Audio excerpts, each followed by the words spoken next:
সম্প্রতি সামাজিক মাধ্যমে একটা পোস্ট খুব ভাইরাল হয়েছে, যা দেখে আমি একটু তাজ্জব বনে গেছি যে রাজ্যটাতে কি চলছে।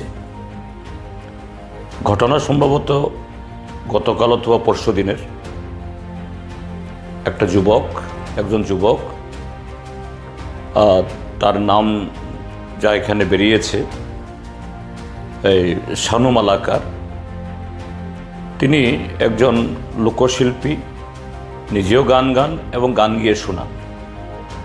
তার সাথে শারীরিক কসরত দেখিয়ে মানুষকে খুশি করে আনন্দ দিয়ে তিনি 2-4 পয়সা তিনি জমান এবং সেই পোস্টের মাধ্যমেই এবং যে পোস্টটা ভাইরাল হয়েছে সেখানে যে নানা মানুষের কমেন্ট, সে অর্থ তিনি যা সংগ্রহ করেন নিজের জন্য খরচ করেন না, এটাও গরিব দুঃখী বা দুস্থ তাদেরকে বিলিয়ে দেন, সমাজসেবাতে করেন।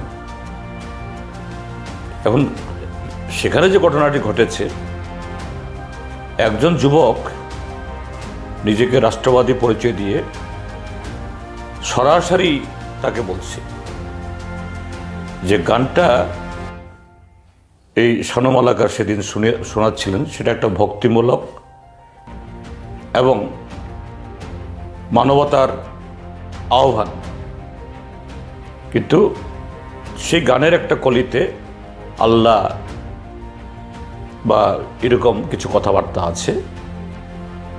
কেন আল্লাহর নাম নেবে? কেন আরেকটা ধর্মের আরাধ্য সেরকম ব্যক্তিকে তার জয়গান করবে? এটা ভারতবর্ষ, আর আল্লাহ মানেই হলো বা যে ধর্মের অনুসারী তারা জেহাদি।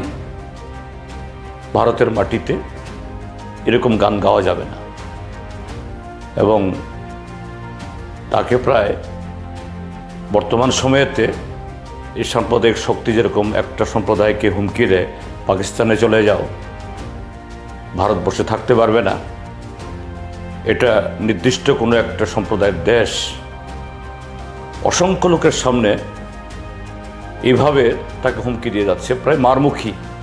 সম্ভবত এটা ভিডিও ক্লিপে দেখা যায়নি, কিন্তু কয়েকটা পত্রিকাতে উঠেছে, তার উপর দৈহিক আক্রমণ হয়েছে।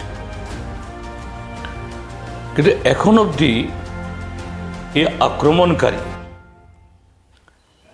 ব্যক্তি স্বাধীনতার উপরে একজন মানুষের, যে নিরীহ মানুষ, তার স্বাধীনভাবে তার বক্তব্য উপস্থাপন করা, মানুষের কাছে যে ভাষাতেই হোক,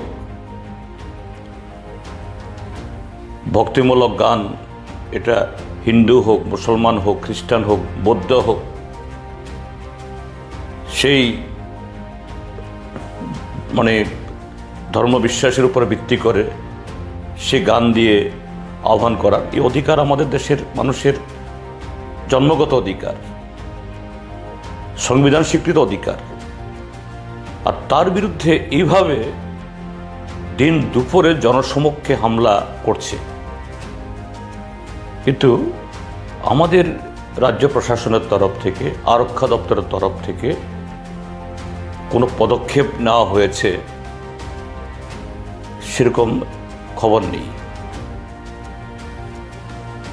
পত্রপত্রিকায় দেখছি যে কোনো একটা সংগঠনের লোক, তথাকথিত সনাতনী নাম দিয়ে কিছু লোক কারো বিরুদ্ধে একটা মিছিল করলেই, কারো বিরুদ্ধে একটা থানাতে অভিযোগ করলেই,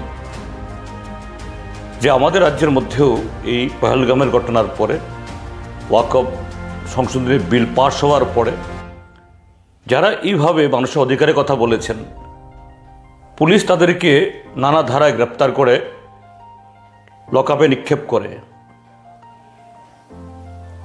8, 9, 10 দিন, 12 দিন ওদেরকে এইভাবে হয়রান করে। তো এই ক্ষেত্রে কেন হবে না? আমি লক্ষ্য করছি এই সমস্ত ঘটনায় পুলিশকে জিজ্ঞেস করা হলে তারা বলে না, কেউ তো এফআইআর করেনি। তো এরকম তো ঘটনা অন্য ক্ষেত্রেতে কিছু লোক মিছিল করলো, এফআইআর না করলেও পুলিশ হন্তদন্ত হয়ে তাদের বিরুদ্ধে নানা ধরনের যে ধারা যুক্ত করে দেয়, যা এই সমস্ত লোকদের বয়ানে যারা সাংবিধানিক অধিকার হিসেবে কথা বলেন সেই ধারা যুক্ত করা যায় না, কিন্তু এভাবে হয়রানি করছে, এই ক্ষেত্রেও হবে না কেন?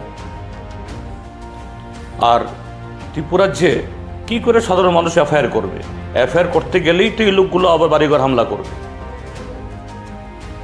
গতকালের এরকম একটা ঘটনা ঘটেছে কমলপুরে। এই ভারতীয় জনতা পার্টি লোভে ফাঁদে পড়ে দীর্ঘদিন বিজেপির লাইনে হেঁটেছে, নানা রকম অকাম কুকামের সাথে লিপ্ত হতে বাধ্য হয়েছে, বাইক বাহিনীর সদস্য হয়েছে, কিন্তু নিজের থেকে ভুল বুঝে অন্য একটা দলে তারা বিজেপিতে পদত্যাগ করে আসছেন। আর গতকালই রাত্রেবেলা তার বাড়িতে আক্রমণ হয়েছে, আবার তার বিরুদ্ধে এরকম মিথ্যা মামলা দিয়ে তাকে গ্রেপ্তার করানো হয়েছে।